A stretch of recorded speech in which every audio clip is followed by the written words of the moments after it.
के पावर का अंदाजा लगा पाना मुश्किल है। लोग अपनी भड़ास निकालकर गालियां देकर किसी को नीचा दिखाकर उससे बदला लेते हैं, लेकिन हमारे पावर स्टार भाई बदला भी इज्जत दे के लेते हैं।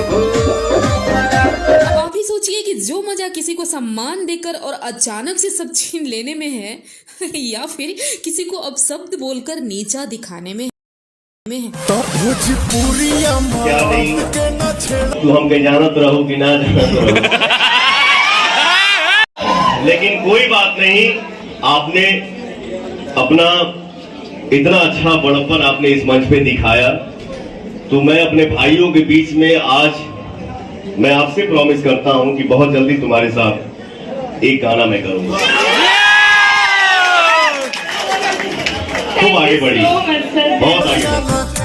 ये वाला जो स्टाइल है ना, ये सिर्फ अपने पवन भैया के पास ही है। तो कल क्या हुआ भोजपुरी इंडस्ट्री में, पवन सिंह और सौम्या पोखरेल का मामला, ये सब सभी आप फैंस को पता ही है। और पवन सिंह ने 440 वोल्ट का ऐसा झटका दिया है सौम्या पोखरेल को, जिसके दिमाग से शायद निकालने में इस चीज को महीनों लग जाएंगे। अब सुनने में आ रहा है कि सौम्या पोखरेल और पवन सिंह वाले गाने को कैंसिल करके वापस से शूट किया गया है, जिसमें पवन सिंह के साथ खूबसूरत जोड़ी डिम्पल सिंह दिखने वाली है। इसका स्क्रीनशॉट आप देख सकते हैं। आज भले ही 4 से 5 लाख रुपए दाव पर लग गए होंगे पवन सिंह के, लेकिन कहीं ना कहीं फैंस के दिलों में प्यार और सम्मान उनके प्रति और बढ़ गया है। और साथ ही सौम्या पोखरेल की अकल भी अब ठिकाने तो आ ही जाएंगे, क्योंकि भैया ये पवन सिंह वाला झटका है। जानते हैं ऐसा करना जरूरी भी था, क्योंकि अगर सौम्या का गाना पवन सिंह के साथ आता तो ये समाज की नज़र में, फैंस की नज़र में तो गलत होता ही, साथ ही इस पोखरेल का मन भी और बढ़ जाता। और जब खेसारी यादव की टीम में रहकर पवन सिंह को टारगेट करके नाम कमा ले, फिर उन्हीं लोगों के बारे में 10 कमियां भी बताने लगी, तो क्या पता कि कल गए जब इधर भी काम नहीं मिलता तो फिर 10 बुराइयां इधर की भी वो करने लगती। उसे करना ही पड़ता, उसकी मजबूरी है, क्योंकि उसके पास कोई टैलेंट है ही नहीं। तो विवाद के नाम पर आपको कितने दिन काम मिलेगा, किसी को टारगेट करके कितने दिन काम मिलेगा। खैर जो भी हुआ अच्छा हुआ, प्यार से इज्जत देकर पवन सिंह बदला ले लिए इस बार तो।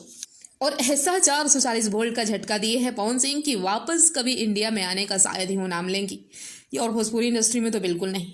तो कैसे सर मेरा सवाल है, मैं अनमोल तिवारी आर मीडिया से।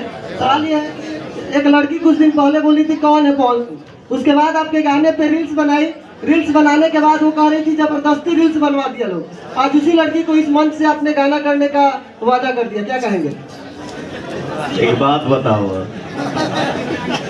बोलना के पहले वो रील बनौले रहेगी ना हमारा गाना को? अरे जरूर है। पहले उसके बाद जब सवाल हुआ तो बोली थी कि पहले बोले के पहले वो हमारा गाना पर डांस कैले बड़ी की ना? पहले बड़ी ना जी। तो जाने दीजिए, मैंने बोला ना कि गलती केहू से हो जाला, और कभी कभी गलती केहू से हो जाला, कभी कभी केहू गलती केहू से करवा भी देला। बस अब इससे ज्यादा मत सुनो।